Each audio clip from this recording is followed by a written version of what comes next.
Hello everyone, it's me again, Burntam DIY TV. Panibagong araw at panibagong vlog na naman ang matututunan nyo mga ka-DIY.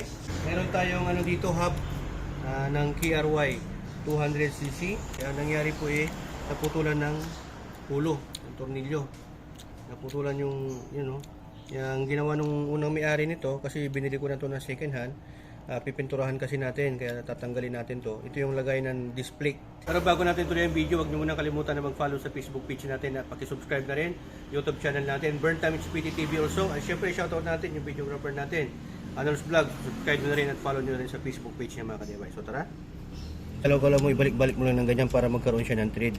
Tapos pag maluwag na siya, kasi ayan may marking siya na ang ginagawa nila, binabarinahan nila. Hindi po ganyan yan. Ganyan lang po yan. Yan. Hanggang sa pag lumuwag na, pwede mo nang maano sa daliri mo yan. Yan, malapit na ako matanggal mga ka-DIY.